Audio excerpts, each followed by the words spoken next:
They say that history is the greatest of all teachers, and the tales of past deeds define who we are in the present, and what we shall be in the future.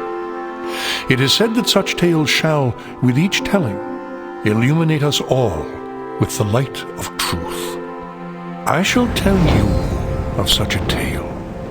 It is a tale quite familiar to me, for I have spent nearly a lifetime piecing it together and chronicling it here within this book. For years I have pondered its passages, studying every line, committing each word to memory.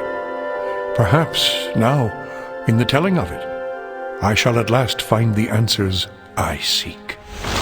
Our story takes place in the northern region of Faerun, known as Icewind Dale. It is a harsh, frozen land, cut off from the rest of the world by a wall of jagged peaks called the Spine of the World. For centuries, the icy plains of the Dale have been home to the barbarian peoples of the Uthgard and Regedman.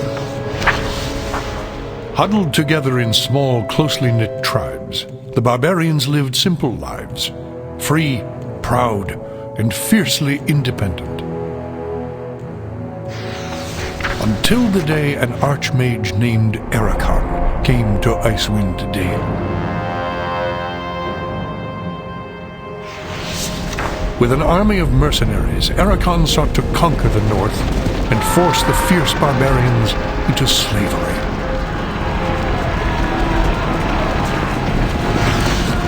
Long weeks of battle followed, and the scattered barbarian tribes suffered terrible losses. Defeat seemed inevitable.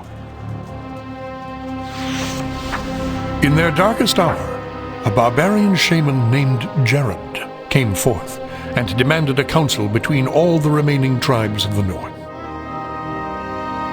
A respected warrior, Jared persuaded the council to put aside their differences and unite against Erakan. Strengthened by a new sense of purpose, the barbarians rallied behind their new leader. The combined might of the Northmen proved more than a match for Erakan, who had counted on the division of the tribes. Wave after wave of barbarian warriors tore into Erakan's hired army, forcing them on the defensive and ultimately into full retreat. As his army crumbled around him, Erakan had time for one last desperate act before his enemies descended upon him. Drawing upon his remaining power, the Archmage breached the planar boundaries, tearing open a portal to the lower planes. The foolish Archmage's cries of victory immediately turned to shrieks of terror as the hideous and twisted shapes of demonkind materialized from the portal and poured onto the battlefield. The sudden appearance of the demons drove the combatants, barbarian and mercenary alike, to turn to meet the new threat side by side. The remaining warriors bravely charged the portal to drive the hellspawn back and were slaughtered by the hundreds. As his people fell around him, the barbarian shaman, Jared, looked up from the blood-drenched snow of the battlefield and caught sight of a lone figure high upon a ridge in the distance. Jared immediately recognized this vision as an omen from his god Tempus, and in that instant, he knew what had to be done. Shouting cries to his god, he charged through the ranks of the demons and plunged into the portal.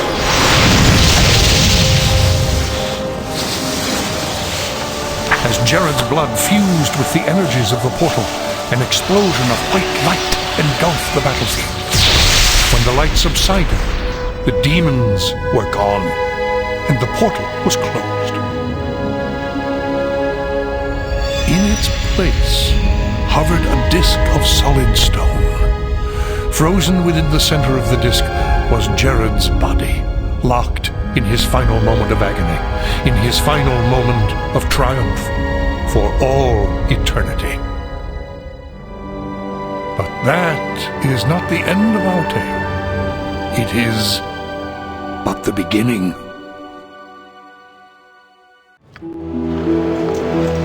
So it was that the patchwork militia set off from Easthaven, bound for the troubled village of Kuldahar. with the party of strangers in tow. On they traveled, across the windswept tundra of the Dale, through the foothills of the spine of the world, and upwards on the steep and treacherous trails of the Kuldahar Pass. Eager to seek out the evil that threatened the pass, they did not expect it to find them first.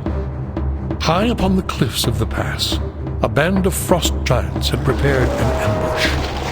Hurling boulders and dislodging massive outcroppings of rock and snow, the giants sparked an avalanche that thundered down the mountainside and crashed down upon the heads of the unsuspecting expedition.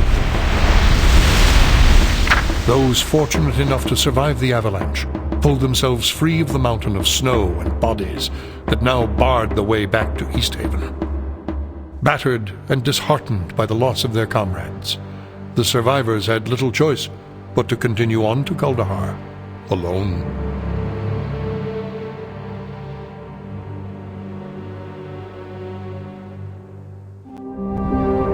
Freed from the shackles of his tormented mind, the cursed elven lord was at last able to assist the heroes in their quest. Handing over the Heartstone Gem, the party stood back and watched Larrel begin his divination. With the artifact raised before him, clutched tightly in his skeletal hands, the undead sorcerer peered intently into the gem as he whispered a series of strange chants and incantations. A spark of light briefly flashed within the gem, as if a ray of sunlight had caught upon its surface. And suddenly, reflected within the mirrored facets of the stone, there appeared an image of a statue. The statue was clearly a monument of sorts, depicting an elf and a dwarf sitting side by side on a dual throne.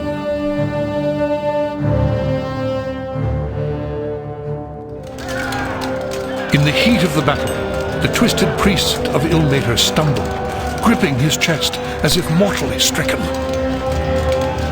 A faint glow began to emanate from the crystal that hung round his neck. Suddenly, the entire cave was engulfed in an explosion of blinding light. When the light finally died, the party discovered that they were no longer within the dark passages of Dorn's Deep. As they struggled to regain their bearings, they realized that they had been returned to the town of Easthaven. But this was not the sleepy fishing village they had left so long ago. Enchantment had fallen over the town, encasing what remained of the shattered homes and buildings in a prison of solid ice. At the center of the destruction, upon the very spot where the Temple of Tempus once stood, rose a massive tower of crystal. Defeated at last, the stricken demon fell with a roar that shook the walls of the underground chamber. But the heroes' moment of victory was short-lived, for as the form of their vanquished enemy lay broken upon the floor, so too was the power of the shard broken. The companions soon found themselves scrambling to escape as the fortress began to collapse around their ears. No sooner had they emerged from the secret threshold than the entire tower came crashing down, shattering into 1,000,000 pieces. Triumphantly, the party of adventurers stood among the ruins, basking in the glory of final victory. And as the first rays of dawn glittered off the scattered fragments of the crystalline tower, a light snow began to fall over the once again peaceful town of Easthaven. And so ends the final chapter in my tale, with the forces of good triumphant over the forces of evil. It wasn't long before the destroyed town of Easthaven was rebuilt, and a new temple dedicated to Tempus was erected upon the site of the buried portal. As for the vanquished demon, Berhifet, defeated on the Prime, He was banished back to the depths of hell, where he languished for a period of 100 years, tormented by the memory of his mistakes, and waiting for the day he would return to Faerun and exact his revenge.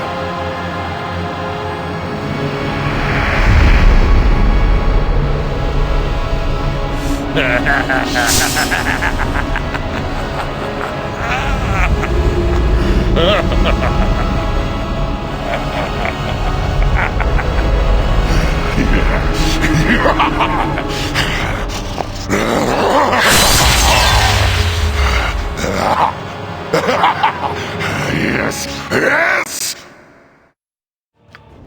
Time. Within its swirling mists lies the knowledge of all things, past and future, endings and beginnings. It is all here, hidden from view, waiting to be revealed to those who have eyes to see. Far to the north, beyond the wind-swept peaks of the spine of the world, beyond the realms of men who call themselves civilized, dwell a people whose way of life is built upon the gift of sight. Among the tribes of the Uthgard, the visions of a shaman serve to guide his people through the fog of an uncertain future. So it was with Yoldair, elder and shaman to the tribe of the Bear. For it was his visions that foretold the return of a slain king, awakened from the halls of death by a spirit consumed by vengeance. His vision carried him across the tundra to a place where men built their homes beneath an ancient oak with branches that stretched skywards to embrace the clouds. It is here that his vision showed him the faces of the strangers that would journey far across a sea of ice and snow. To the frozen north, these heroes would come, drawn into a twisted maze of shared destinies that would lead us all into the cold and terrible heart of winter.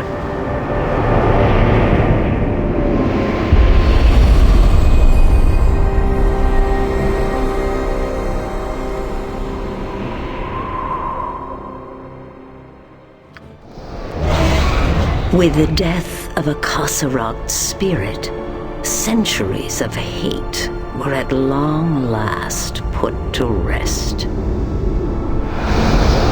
The tribes of the north and the people of the 10 towns sheathed their weapons and resumed their uneasy watchfulness of each other. It was a peace of sorts, for as long as peace ever lasts. Wulfdane's body was returned to the burial isle. With his return, the wailing of the virgins fell silent, and they slept beneath the earth with their king once again. And of those brave ones that came to defend the north, what of you? As I look upon you all, I see you as you once were, as you will be, branching out to glittering futures. Tales follow you, and tales await you, as they always do for those whose hearts yearn for adventure and glory. Though I need not say more of your future, for all that I have spoken of, all that I have seen, shall be revealed to you in